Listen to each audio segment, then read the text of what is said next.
দেখেন, একজনের 4টে ভাই আছে। 3 ভাই হচ্ছে কি ব্যবসা বাণিজ্য করে, ভালো সংসার চলে। কিন্তু ছোট ভাইটা হচ্ছে চুরি করে। ছোট ভাইটা চুরি করে। তখন ওই এলাকাতে একজন সদ্গুরু এসেছে। তো সদ্গুরু আসলে দলে দলে সবাই গিয়ে মন্ত্র নিচ্ছে।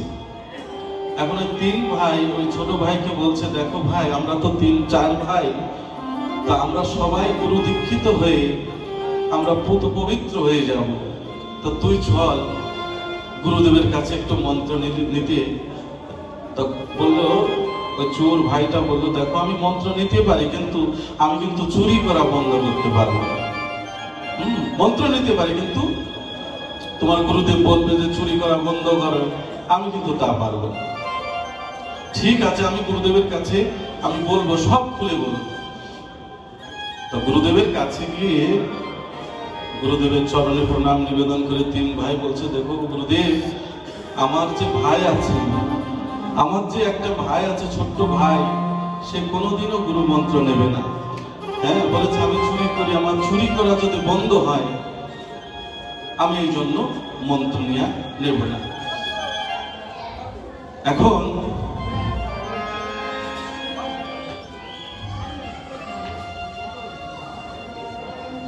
গুরুদেব ধ্যানস্থ হয়ে বললেন, শোনো, আমি যে এই গ্রামে এসেছি আর কারোর জন্য নাই, তোমার ওই ভাইয়ের জন্যই আমি এই গ্রামে আমার আশা। তোমার ভাইকে বলো তুমি সেজন্য অবশ্যই আমার সাথে দেখা করে। এসে দেখতে পেল, গুরুদেবের চরণে প্রণাম নিবেদন করলো।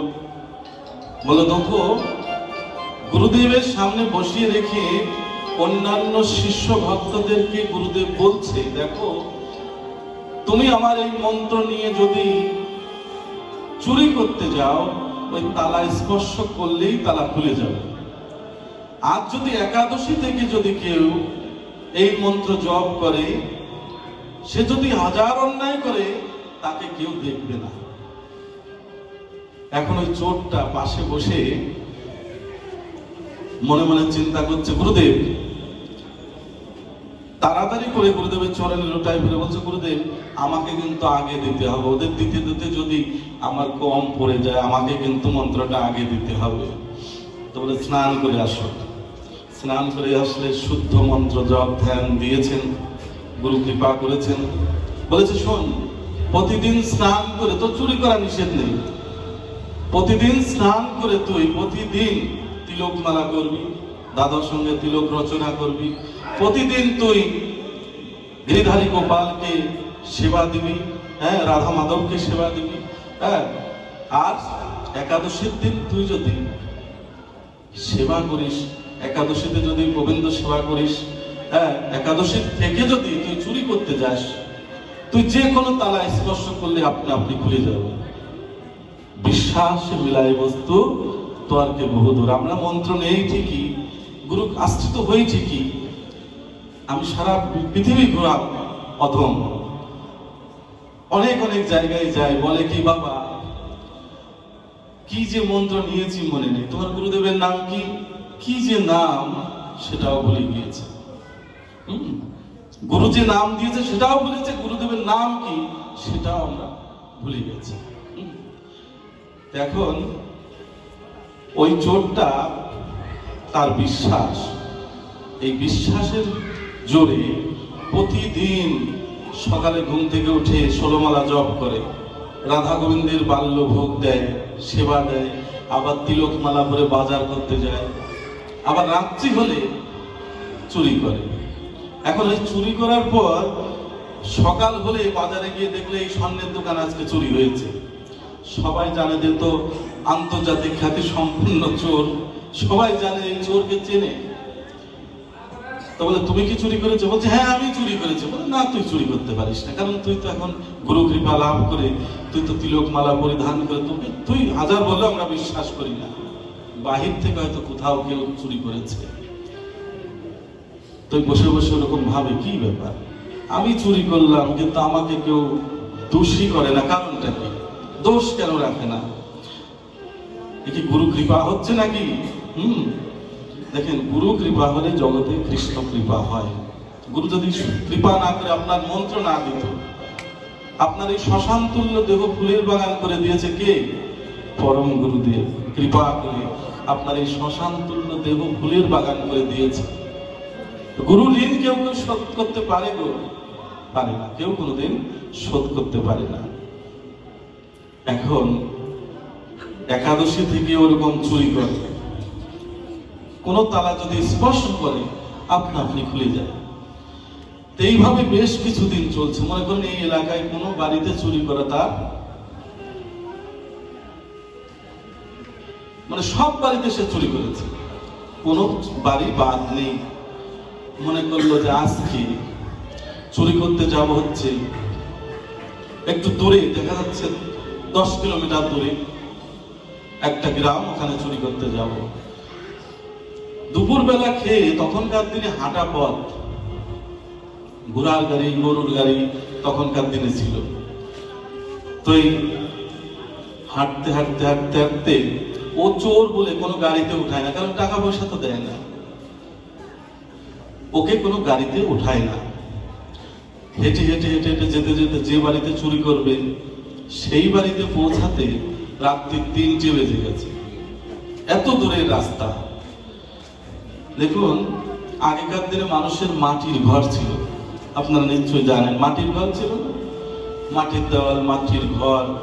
হ্যাঁ, তো এই শাপল দিয়ে সুন্দর করে শীত কাটতে কাটতে এমন জায়গায় গিয়ে উঠেছে ঘরের মধ্যে, উঠেই দেখতে পেল ঠাকুরের সিংহাসন।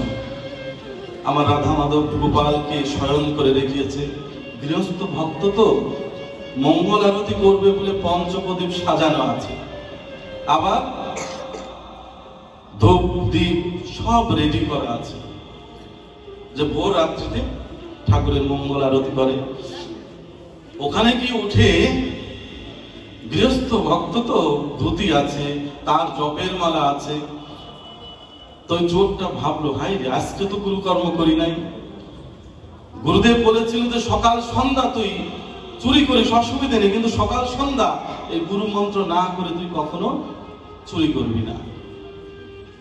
এখন যেহেতু দুপুর বেলা বেরিয়েছে ঘর থেকে, যেতে যেতে রাত্রি 3টে, শীত কাটতে কাটতে প্রায় 3:30 4টে বেজে গেছে। দেখলো যে ধুতি আছে, জপের মালা আছে, ওই ধুতি প্যান্ট শার্ট খুলে রেখে ধুতি জপের মালা দাদর সঙ্গে তিলক রচনা করে, যেহেতু গৃহস্থ ভক্ত তাদের বাড়িতে সব আছে ঠাকুর সেবার, ওইটা পরিধান করে সুন্দর করে আসনে বসে রাধা গোবিন্দ গোপাল বিগ্রহ যে শয়ন করা ছিল ওটা উঠিয়ে ওনাদেরকে ধূপ দ্বীপ জ্বালিয়ে, হ্যাঁ, সুন্দর করে দেখলো কৌটার মধ্যে কিছু মিষ্টি আছে, হ্যাঁ, জলও আনা আছে, সব দিয়ে ঠাকুরের সেবা দিয়ে কি করছে? আরতি করছে। হ্যাঁ, গোবিন্দকে আরতি করছে। গুরুদেব বলেছে সকাল সন্ধ্যা গুরু মন্ত্র না করে কখনো তুই চুরি করবি না। যেহেতু দুপুর বেলা চুরি করতে গিয়েছে, সন্ধ্যার কাজটা তো হয়নি, হয়েছে কি বলুন? এই জন্য ওই সন্ধ্যার কাজটা ভোর রাত্রিতে ওই যখন আরতি করছে, আরতি করার পর ওই গৃহস্থ পাশের ঘর থেকে এসে দেখতে পেল অযাচিত ভাবে একজন মহাবৈষ্ণব আমার ঘরে এসে উপস্থিত হয়েছে, দাদার সঙ্গে তিলক পরা, হ্যাঁ, মালা তিলক পরা, সুন্দর করে আমার গোপালকে আরতি করছে। স্বামী স্ত্রী দুজনে ষষ্ঠাঙ্গে প্রণাম নিবেদন করছে। হ্যাঁ, তো প্রণাম নিবেদন করার সময় দেখতে পেল যে ওই শীত কেটে যে গর্তটা ওইদিকে নজর পড়েছে। তখন বলছে স্বামী স্ত্রী, হে সাধুগুরু বৈষ্ণব, আপনি কত কষ্ট করে আমার ঘরে এসেছেন, আপনি যদি বলতেন আমি তো দরজা খুলে দিতাম। আমার ঘরে যে আপনি রাধা মাধবকে আরতি করছেন, আমার ঘরে যে গোপালের আরতি করছেন, আমি তো ধন্যাতি ধন্য হয়ে গেছি যে অযাচিত ভাবে আপনি যে কৃপা করেছেন। এই সারা শব্দ পেয়ে আরতি বন্ধ করে ওই জপের মালা নিয়ে জপ করেছিল। গুরুদেব বলেছে যদি বেশি বিপদে করিস মালা ছাড়বি না, হ্যাঁ, জব তুই সারবি না কখনো, যদি বেশি বিপদে পড়িস। ওই গৃহস্থর মালাটা ছিল ভাগবতের পাশে, তাড়াতাড়ি নিয়ে ওই বসে বসে, হে গুরুদেব তুমি রক্ষা করো, হে কৃষ্ণ তুমি রক্ষা করো, হে রাধারানী তুমি আমাকে কৃপা করো। হ্যাঁ, এরকম জপ করছে। কি করতে আসলাম, কি হয়ে গেল। হ্যাঁ, এখন এই উলুধ্বনি হরিধ্বনি শুনে পাশের বাড়ির ভক্তরা মনে করলে এত ভোর রাত্রিতে এই বাড়িতে কি হচ্ছে, গিয়ে একটু দেখে আসি। দলে দলে এসে তারাও সে সাধুগুরু বৈষ্ণবকে দেখে উলুধ্বনি হরিধ্বনি করতে লাগলো সবাই মিলে।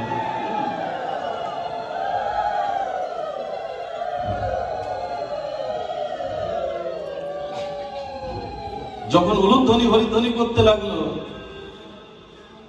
আশেপাশে যত পাড়া প্রতিবেশী ছিল সবাই ভাবলো এত রাত্রিতে ওদের বাড়িতে কি হচ্ছে, চলো তো আমরা দেখে আসি।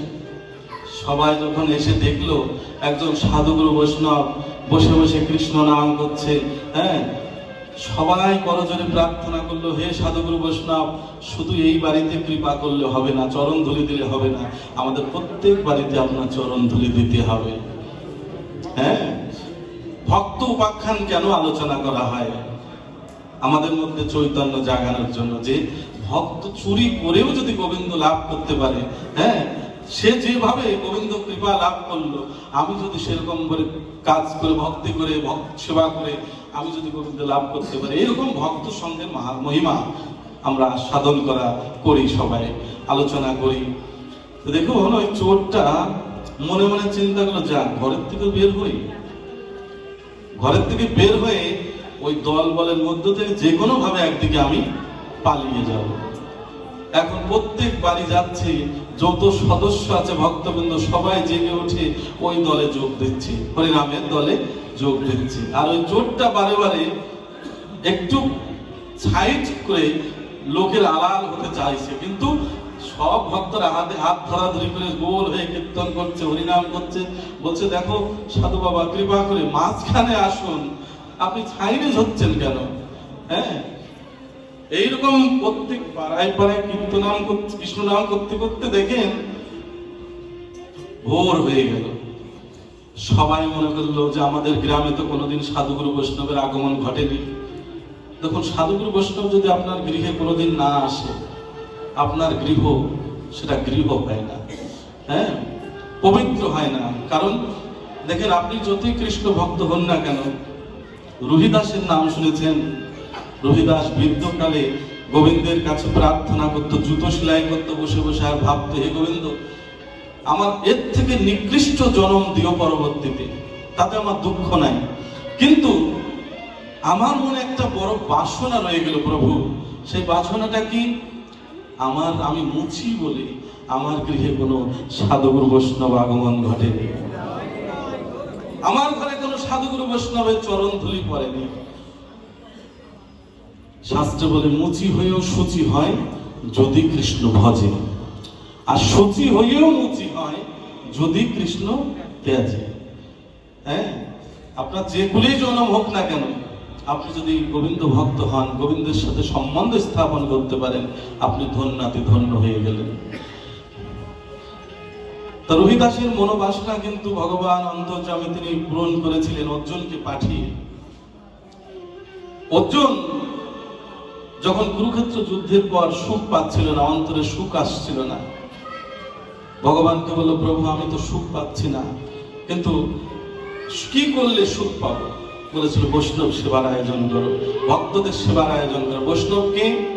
বৈষ্ণব হচ্ছে রুহিদাস।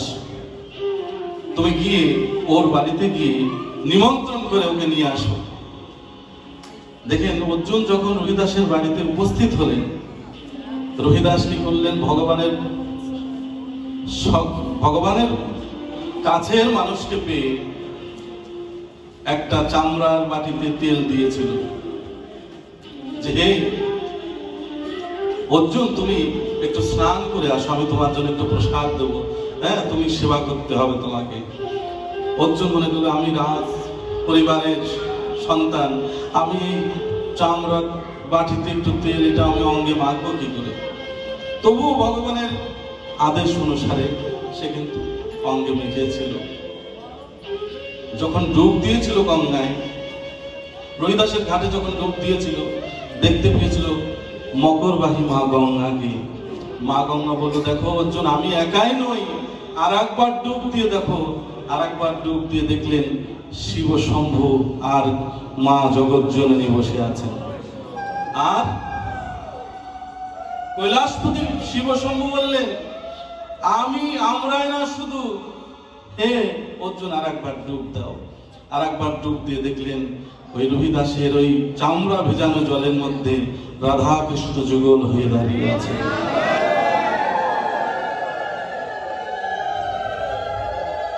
যাই হোক, রহিদাস ওই মনে আফসোস ছিল যে আমার ঘরে যদি কোনো সাধুগুরু বৈষ্ণব আগমন ঘটতো, আমি জীবন ধন্য হয়ে যেত। এখন দেখুন, ওই যে চোর সমস্ত গ্রাম হরিনাম সংকীর্তন করেছে, নগর কীর্তন করেছে, সকাল হতে না হতেই প্রত্যেক বাড়ির থেকে চাউল ডাউল তেল লবণ সবজি সব নিয়ে এসে বলল, আমরা সবাই মিলে আজকে সাধু সঙ্গ করব, ভক্তদের সেবার আয়োজন করব। যেহেতু একজন মহতি বৈষ্ণবের সান্নিধ্য আমরা পেয়েছি, তো সেবা করার পরে প্রায় 3 গাড়ি ঘোড়ার গাড়ি ভর্তি চাউল ডাউল বেঁচে গিয়েছিল সেবা করার পরে। তো সবাই সিদ্ধান্ত নিল, যেহেতু সাধু বাবা উনি কৃপা করে অযাচিত ভাবে আমাদের এখানে এসেছেন, আমরা 3 গাড়ি সমস্ত চাউল ডাউল তেল লবণ সবকিছু নিয়ে ওনার বাড়িতে পৌঁছে দেবো, যাতে আমাদের এই চাল ডাল সবকিছু গোবিন্দ সেবায় লাগে। দেখেন, 12 আনা পথ এগিয়ে গিয়ে ভক্তরা কিন্তু ওই চাউল ডাউল তেল লবণ 3 গাড়ি সবকিছু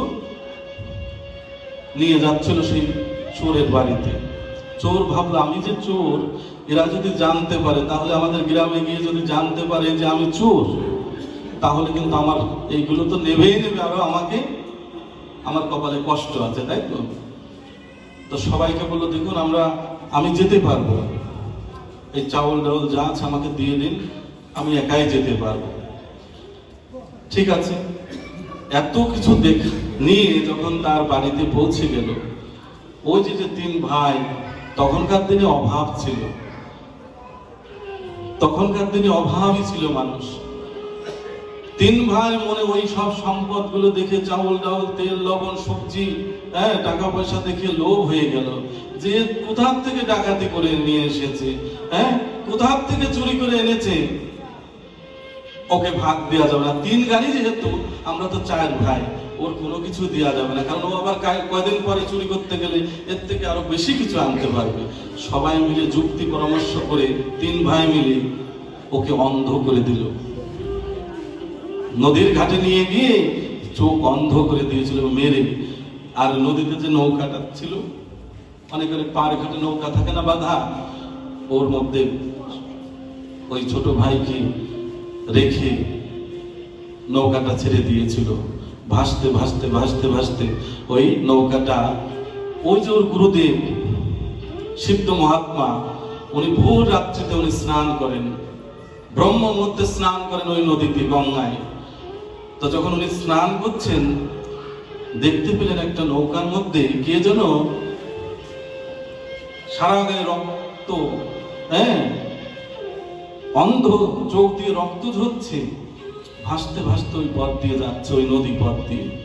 তখন গুরুদেব তার আধ্যাত্মিক শক্তি দ্বারায় সেই নৌকাটাকে কাছে নিয়ে এসে দেখলেন যে আমারই সেই শিষ্য, আমারই সেই ভক্ত, যাকে আমি কৃপা করলাম, তার আজ এই অবস্থা হয়েছে।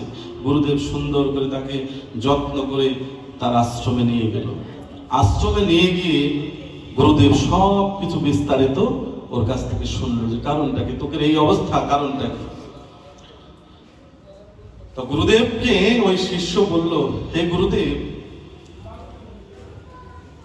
আমি যাদের আপন ভাবতাম, ভাই আমার, বৌদি আমার, স্ত্রী আমার, পুত্র আমার, কন্যা আমার, আসলে বলুন তো গুরুদেব, এই সংসারে আপন কি, প্রকৃত আপন কে এই সংসারে? তখন গুরুদেব জড়িয়ে ধরে বলেছিল, এই দিনের অপেক্ষায় আমি করছিলাম। তুই যে সংসার মায়ায় আবদ্ধ হয়ে রয়েছিস, আমার পুত্র, আমার কন্যা, আমার স্ত্রী, আমার সন্তান, এই জন্য এই দিনের প্রতীক্ষায় করছিলাম। তাই এই জগতে আপন হলো আমার অনাদিরাদি গোবিন্দ শ্যাম সুন্দর। হে গুরুদেব, সেই আপন জনাকে পাবো কি করে? সেই আপন জনাকে আমি কি করলে সেই আপন জনার সন্ধান পাবো? তা গুরুদেব কি করলেন? মালা তিলক পরিয়ে, যেহেতু অন্ধ, আমরাও কিন্তু জন্ম অন্ধ, যে চোখে কৃষ্ণ দেখে না।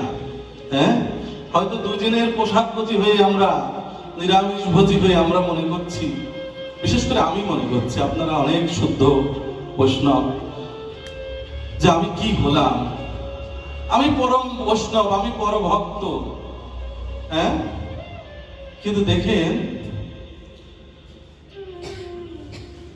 এই অহংকার নিয়ে ভজন করছি, এই জন্য কৃপা হচ্ছে না। আমি কিছুই না, আমি ভজন সাধন জানি না প্রভু, তোমার কোনো কিছুই আমি জানি না। এই আমার মতো হতভাগা, আমার মতো পাপী এই জগতে নেই, এটি ভজন। দেখেন সংসারী মানুষ সারাদিন কর্মব্যস্ততার মধ্যে থেকে গোবিন্দকে ভজন সাধন করতে পারে না। দিনান্তে কাজকর্ম থেকে ফিরে এসে ঠাকুর ঘরে গিয়ে যখন রাত্রিতে বসে, দুফোঁটা নয়নের জল ফেলে দিয়ে বলে, হে গোবিন্দ, কতজন তোমাকে কত ভালোবাসে, কত কিছু দিয়ে তোমাকে ভালোবাসে, আমি তো তোমার নাম জপ করতে পারি না, আমি তো তোমাকে ভালোবাসতে পারি না প্রভু, আমি তো কি দিয়ে তোমাকে ভজন করব? এই যে অনুশোচনা, গোবিন্দের প্রতি ব্যথা, বিরহ, এইটাই হচ্ছে ভজন। হ্যাঁ, দেখেন যে চোখে কৃষ্ণ দেখে না সে চোখ অন্ধ। হ্যাঁ, তো ভক্তকে গুরুদেব নিজ হাতে দাদার সঙ্গে তিলক পরিয়ে, মালা পরিয়ে একটা জপের মালা দিয়েছে, বলেছে এই মন্ত্র আমি তোকে ওই নৌকাতেই ভাসিয়ে দেব, তুই গিয়ে পৌঁছে যাবি শ্রীধাম বৃন্দাবনে, যেখানে পৌঁছালে জীবের সকল দুঃখ নাশ হয়, জীবের আসা যাওয়া বন্ধ হয় ভবে, যাকে পেলে জগতে আর কারো দুঃখ থাকে না, সে হচ্ছে অনাদিরাদি গোবিন্দ শ্যাম সুন্দর। আমি আশীর্বাদ করছি, তুই গিয়ে শত কষ্টের মধ্যে থাকলেও এই নাম তুই ছাড়বি না, আমার আশীর্বাদ রইল। আমি আশীর্বাদ করছি তোকে আমার অনাদিরাদি গোবিন্দ রাধারানী কৃপা করবেই করবে। কেমন দেখেন গুরু বাক্য, গুরু আশীর্বাদ। যেমন শবরীর নাম শুনেছেন, শবরীর গুরুদেব সিদ্ধ মহাত্মা, তিনি যেদিন দেহ রাখবেন, শবরী চরণ যুগল জড়িয়ে ধরে বলছে, গুরুদেব আপনি তো চলে যাবেন, কিন্তু আমার কি গতি হবে? আমি কি কোনোদিন প্রভুর দেখা পাবো না? তখন গুরুদেব আশীর্বাদ করে বলেছিল, তুই এই ঘরে বসেই প্রভু রামচন্দ্রের সান্নিধ্য লাভ করবে, আশীর্বাদ করে দিলাম। কবে তিনি আসবেন, কোন সময় কোন ক্ষণে তিনি আসবেন এটা তো বলেন। তাই প্রতিদিন শবরী বন থেকে পুষ্প চয়ন করে এনে ওই রাস্তা সাজিয়ে রাখত, প্রতিদিন সাজিয়ে রাখতো। মানে কি জানেন, আমরা যে প্রতিদিন দাদার সঙ্গে তিলক পড়ছি, আমরা যে সাজছি, তারে কি নামে ডাকিলে আসে, কোন রূপ গুণ পাইলে রাধার সম ভালোবাসে, এটা কিন্তু শাস্ত্রগ্রন্থে আছে। তো দেখেন সবরই প্রতিদিন ওরকম বন থেকে ফুল চয়ন করে পথ সাজিয়ে রাখতেন, প্রভু যে আজকে আসবেন। আবার প্রতিদিন ফল নিজের সেবা করতো, যে এটা যদি তিতো ফল হয় আমার প্রভুর মুখে ভালো লাগবে না, বিষ ফল হতে পারে। তাই প্রতিদিন কিন্তু ওই সুন্দর করে একটু একটু করে সেবা করে রেখে দিত। যখন বৃদ্ধকাল, সবরের বার্ধক্য জীবন, চোখে কম দেখে, চলতে পারে না, কানে কম শোনে, সেই সময় আমার প্রভু রামচন্দ্র এসে সবরীকে ডেকে ডেকে বলছে, ও সবরী মা, আমি তো এসেছি, কে তুমি এসেছো? আমি রামচন্দ্র এসেছি। তখন কিন্তু শ্রী রামচন্দ্রের চরণে স্পর্শ করে বলেছিল, প্রভু তুমি আসলে, কিন্তু সময় থাকতে তো আসলে না। আমার যখন শক্তি সামর্থ্য ছিল আমি তোমার সেবা করতে পারতাম, সেদিন তো তুমি আসলে না প্রভু। এখন আমি কি দিয়ে তোমাকে সেবা করব? এটাকে ভক্তি বলে। কি করলো? পচা ফল, নষ্ট ফল, সেটা কিন্তু প্রভু রামচন্দ্রের মুখে তুলে দিয়েছিল। প্রভু রামচন্দ্র অমৃত ফল মনে করে সেবা করেছে। অমৃত প্রেম ভক্তিরূপ যে যাই কিছু দিক না কেন, সেটা অমৃত হয়ে যায়। দেখুন, গুরুর আশীর্বাদ এমন জিনিস। গুরুদেব আশীর্বাদ করলেন, যা তুই বৃন্দাবনে চলে যা। বৃন্দাবনে গিয়ে অহর্নিশি প্রভুকে স্মরণ করবি, দেখবি প্রভু অবশ্যই তোর কৃপা করবে। তাই শাস্ত্রে বলছে কি,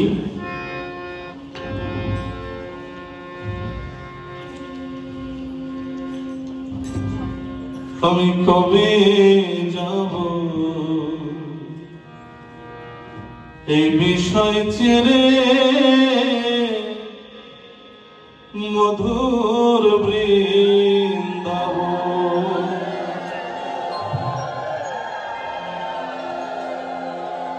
কৃষ্ণ নামে কাঁদবে কবে আমার পোড়া মন।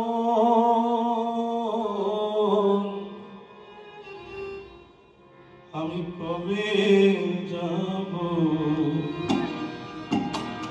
বিষয় ছেড়ে, মধুর বৃন্দাবন।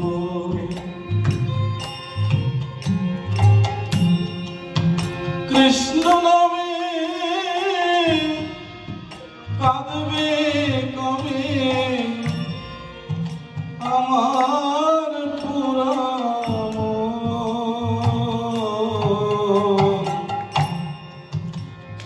কবে যাব বিষয় ছেড়ে, মধুর বৃন্দাবন।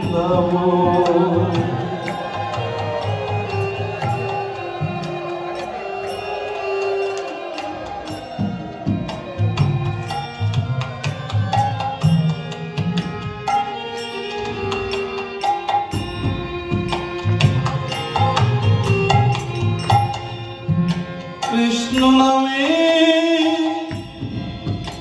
নামাবলী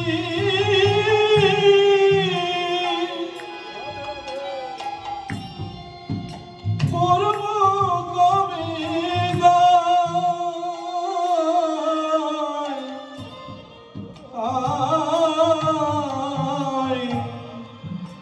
কৃষ্ণ নামে নামাবলী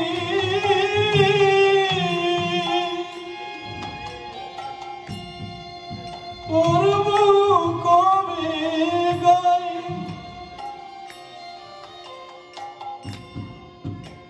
কবে আমি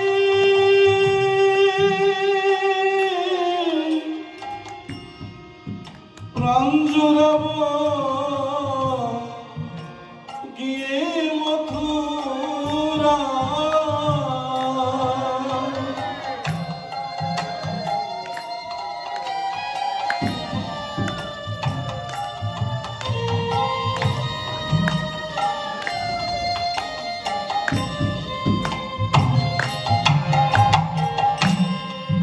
কৃষ্ণ নামটি পারের সম্বল পাব কবে দর্শন।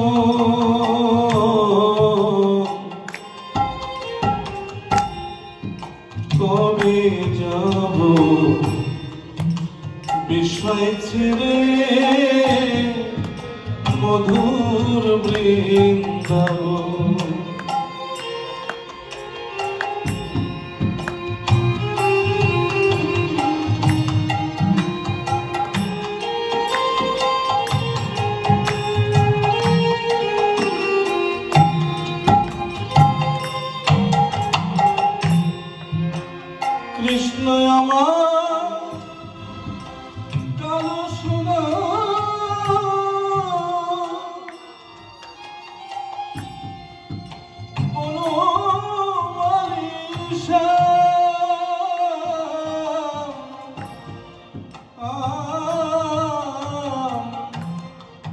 কৃষ্ণ আমার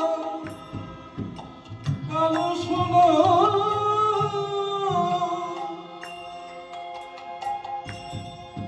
কোন মালিশাম ভুল করে একদিন মুখে লই নাই কৃষ্ণ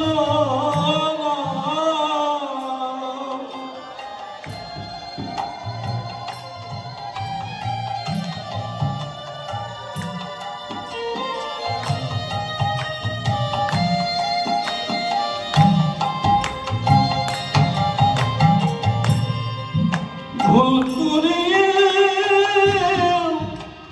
একদিন মুখে লই নাই কৃষ্ণ নাম। কৃষ্ণ নামটি পারের সম্বল পাব কবি দর্শন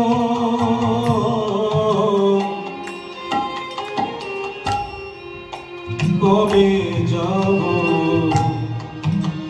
বিষয় ছেড়ে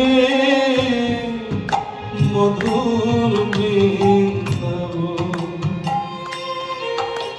আমি কবে যাব বিষয় ছেড়ে মধুর বৃন্দাবন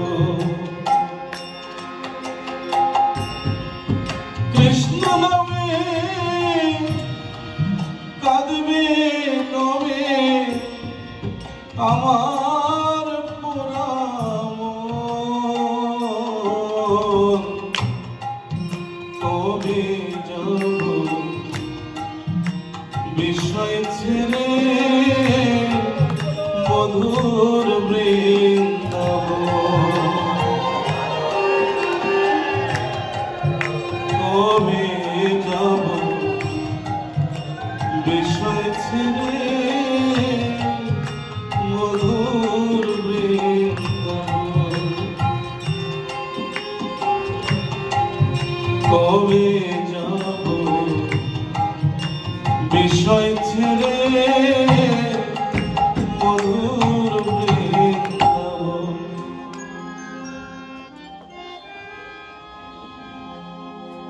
ওই ভক্ত গুরুর আশীর্বাদ নিয়ে গিয়েছিল বৃন্দাবনে। দেখবেন বৃন্দাবনে গেলে, আপনারা যদি বৃন্দাবন গিয়ে থাকেন, ব্রজধামে যদি একবার গিয়ে থাকেন, কেউ কিন্তু অভুক্ত থাকেন না রাধারানীর আশীর্বাদে। সবাই কিন্তু প্রসাদ পায়, উপবাস যায় না রাধারানীর আশীর্বাদ। এই যে যারা আমার সামনে যারা পরম ভক্ত বৈষ্ণবগণ আছেন, ললাটে পড়েছেন রজ, মানে রাধারানীর চরণের দাস স্বীকার করা। হে প্রভু, হে রাধারানী, তোমার দাসান দাস যেন হতে পারে। দেখবেন ওই ব্রজধামের প্রত্যেকটা ধূলিকণায় কৃষ্ণ বলে। হ্যাঁ, প্রত্যেক ধূলিকণায় কিন্তু কৃষ্ণ নাম হচ্ছে।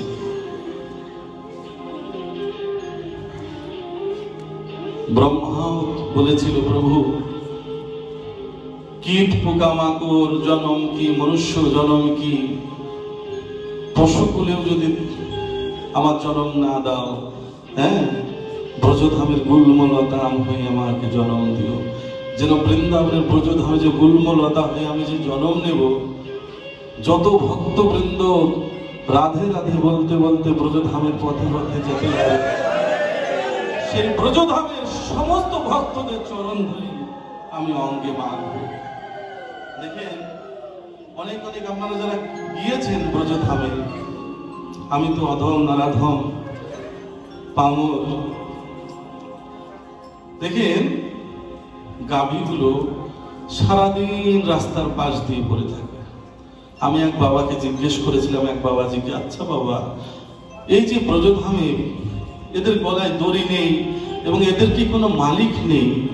এরা রাস্তার পাশ দিয়ে সারাদিন বসে থাকে। তখন ওই বাবা বলেছিলেন যে সারাদিন বসে থাকে কেন জানো?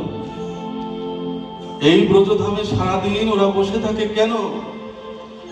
যত ভক্তবৃন্দ কৃষ্ণ নাম করতে করতে ব্রজের পথে পথে সবাই যেতে থাকে, তো সমস্ত ভক্তদের চরণধুলি, সমস্ত ভক্তদের চরণধুলি যেন উড়িয়ে গিয়ে ওদের অঙ্গে যদি পড়ে।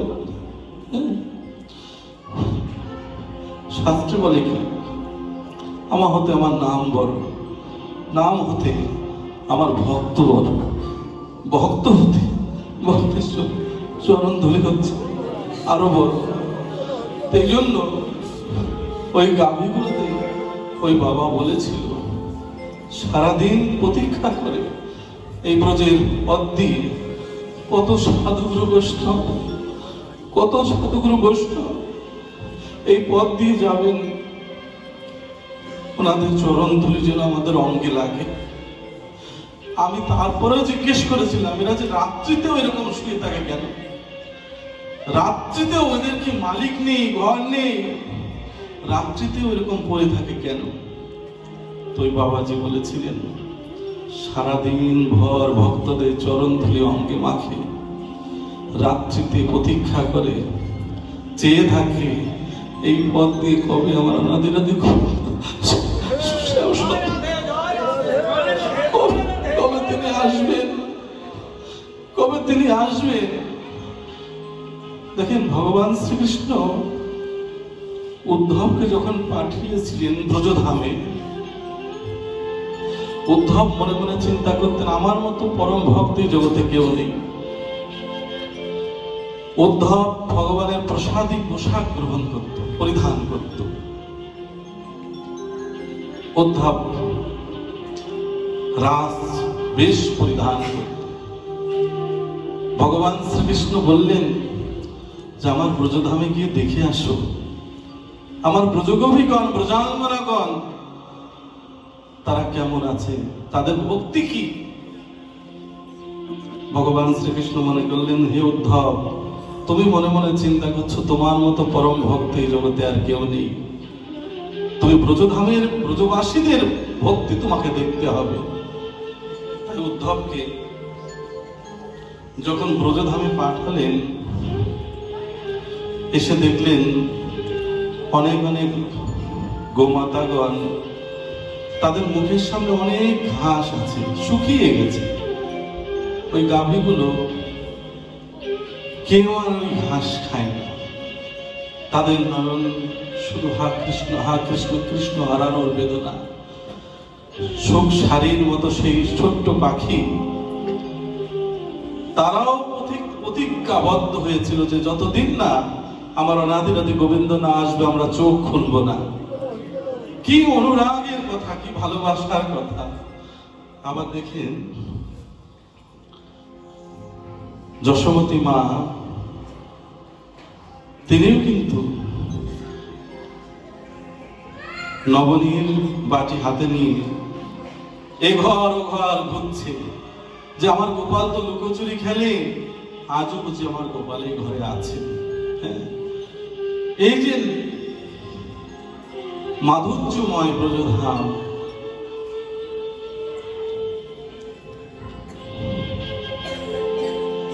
ভক্তরা ব্রজের ধুলি অঙ্গে মাখছে।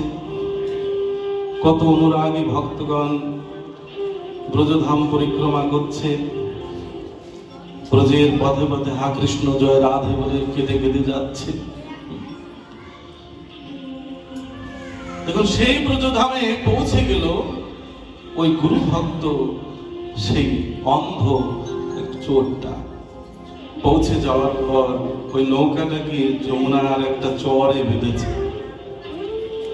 বসে বসে ভাবছে হে গোবিন্দ, হে রাধারানী, এমন সময় তোমার ধামে আসলাম, সেই ব্রজধামেই তুমি আনলে, কিন্তু আমার যখন নয়ন দৃষ্টি শক্তি ছিল, আমি দেখতে পেতাম ব্রজধাম, সেই সময় তো তুমি কৃপা করলে না।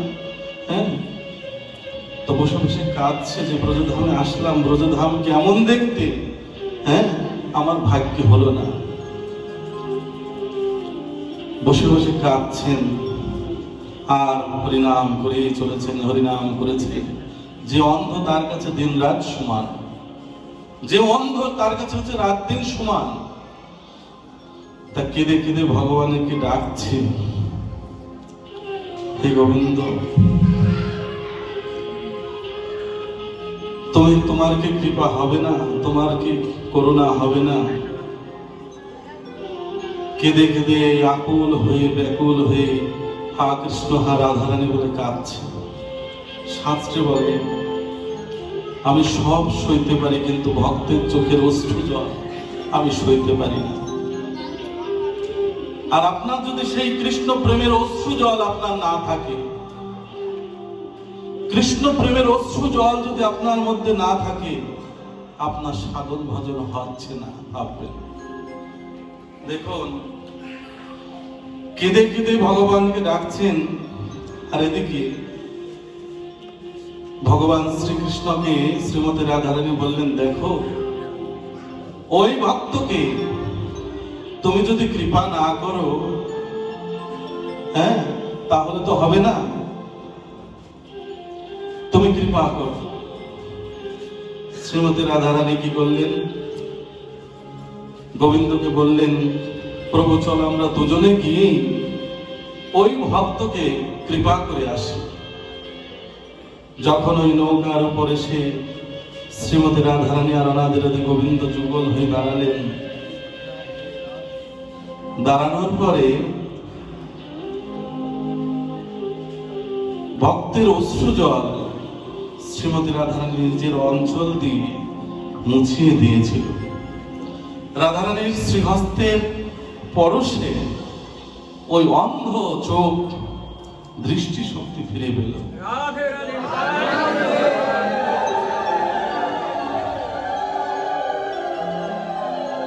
যখন দৃষ্টি শক্তি ফিরে পেল, তখন তাকিয়ে দেখলেন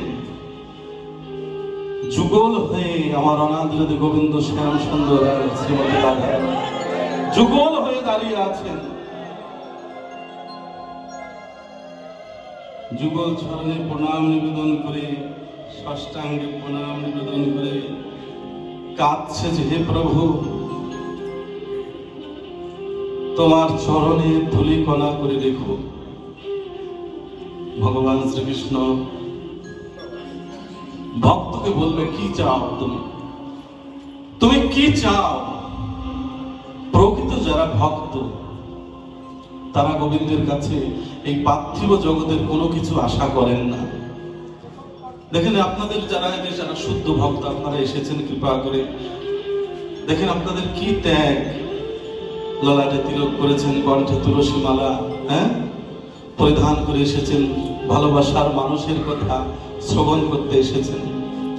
কত ভালোবাসা থাকলে সবকিছু পরিত্যাগ করে শুধু একমাত্র গোবিন্দের চরণে সার করেছেন আপনারা।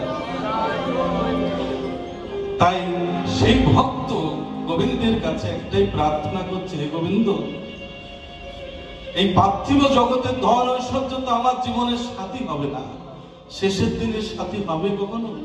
হবে না। হে প্রভু, তোমার চরণে আমার একটাই নিবেদন,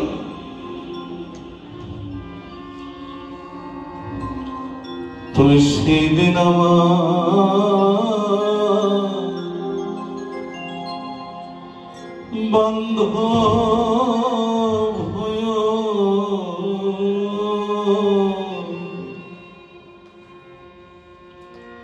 যেদিন আত্মীয় স্বজন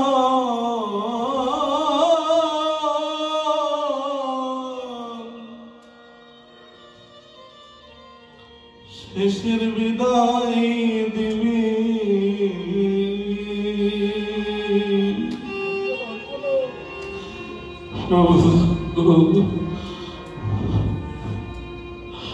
সেদিন তুমি বন্ধু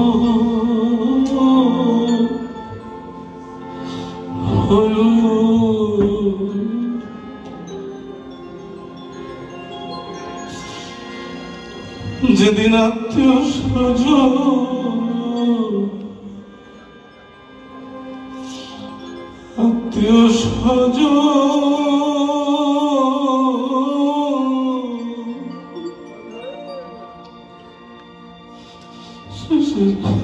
বিদায়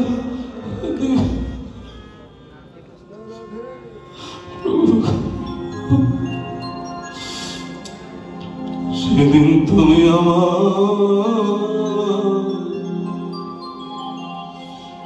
বন্ধু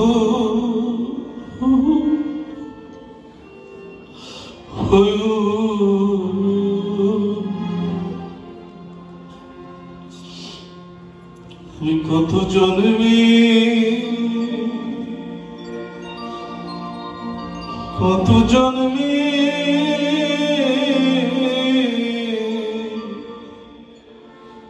জনম দুঃখী দয়া প্রভু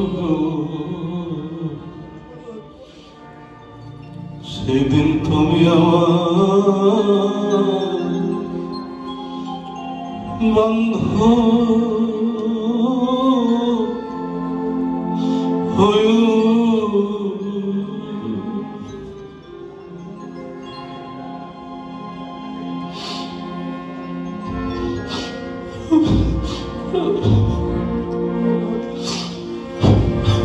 আমি অধমে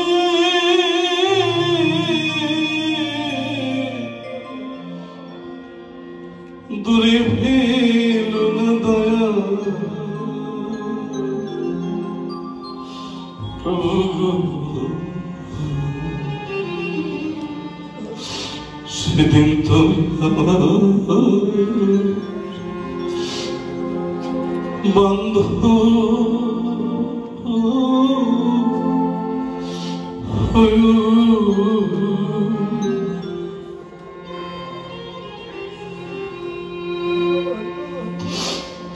যেদিন আত্মীয় স্বজন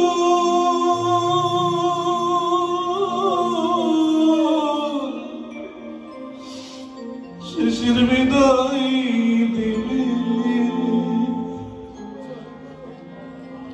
প্রভু দয়াময়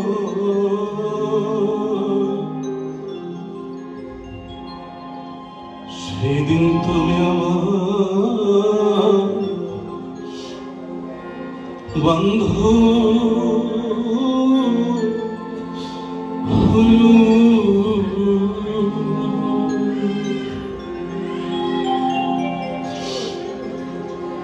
আমি কত জন্মে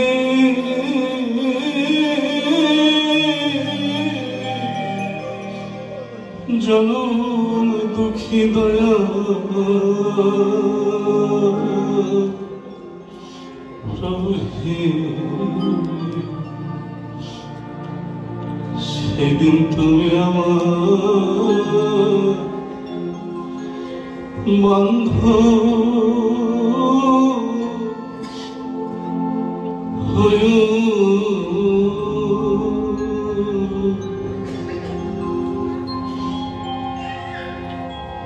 তোমার ওই চরণে পাশে রেখো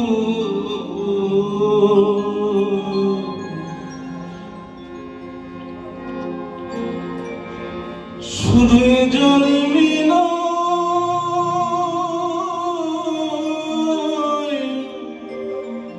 জনমে জনমে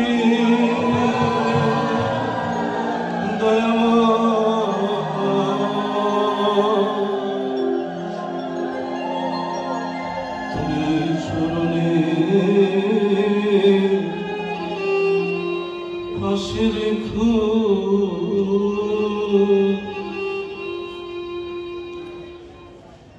যেদিন প্রাণ পাখি প্রাণ দেবে মন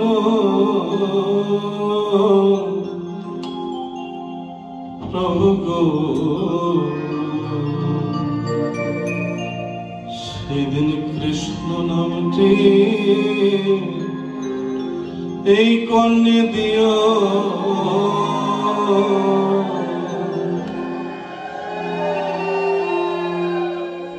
তোমার চরণ ছাড়া করুণাহি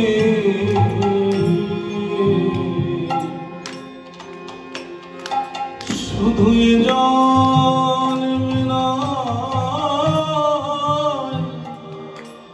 জনমে জনমে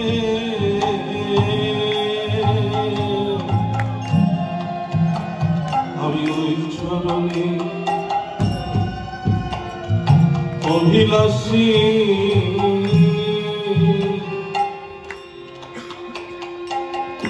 শুধু জনমে না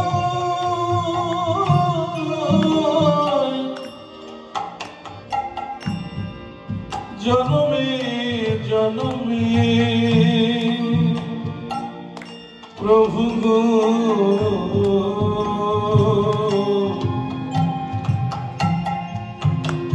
তোমার ওই চরণে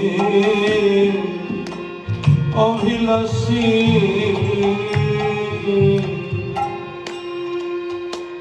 তুমি সেদিন আমার বান্ধব হয়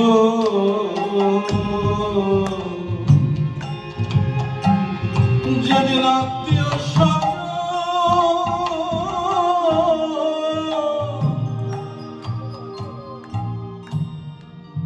শেষের বিদায় দেবে মন প্রভু তুমি সেদিন আমার বান্ধব হয়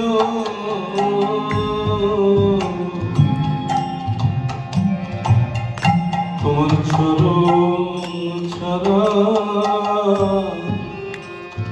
করুণাহি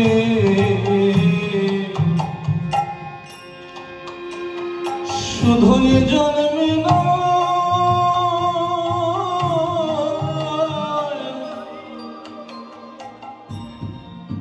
জনমে জনমে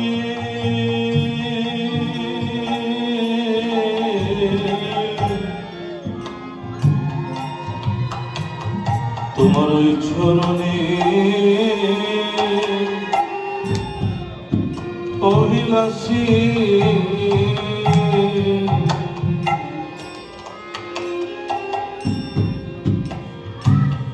ওই ভক্ত গোবিন্দের চরণে আত্মনিবেদন করে কেঁদে কেঁদে বলছে প্রভু গো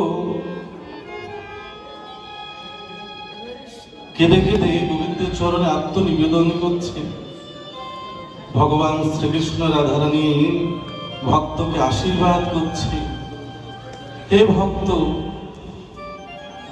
তোকে আশীর্বাদ করছি তোর নিদানের সময় মৃত্যুর সময় আমি কথা দিচ্ছি তোর শেষের সময় যখন স্ত্রী পুত্র পরিজন আত্মীয় স্বজন তোর সাথী হবে না সবার তোকে ফাঁকি দেবে কিন্তু তোকে আশীর্বাদ করছি আমি শেষ মুহূর্তে সেই নিদানের সময় তোর ভবনদী পার করে দিয়ে আমার ধামে নিয়ে যাব তোর ভক্ত তোর মতো ভক্তকে আমার ধামে নিয়ে যাব দুঃখ করিস না তাই হে সুধী ভক্ত বৈষ্ণবগণ ভক্তের মহিমা আলোচনা করলাম কেন আপনাদের মনেও যাতে আশা জাগে যে আমি যদি ওরকম হতে পারতাম আমি যদি ভক্ত সঙ্গ করতে পারতাম আমি যদি এই ভক্তের মতো হতে পারতাম আমিও রাধা গোবিন্দের যুগল দর্শন করতে পারতাম তাই সুধী ভক্তগণ এই কলিযুগে মহাপ্রভু গৌর সুন্দর নাম বিলিয়েছেন প্রেমের ঠাকুর তিনি আমার গৌর সুন্দর প্রেমময় তিনি সেই প্রেমময় পুরুষ তিনি এই কলিযুগের ভজন হচ্ছে প্রেম এই প্রেম যদি আপনি লাভ করতে পারেন, আপনার জন্ম সার্থক হয়ে যাবে। ভালো থাকবেন, সুস্থ থাকবেন, আপনারা আপনাদের জীবনে সবাই প্রেমময় হয়ে যান। এবং আমার সাথে সাথে সবাই একটু কৃষ্ণ নাম করবেন, সবাই একটু আনন্দ কীর্তন আমরা করব, তারপরে ভাগবত বিশ্রাম দিব। আর যে উপলক্ষে আজ এই ভাগবত সংঘ, এই সুমন, এই ভক্তের বাবা স্বর্গীয় আনন্দচন্দ্র সাহা পরলোক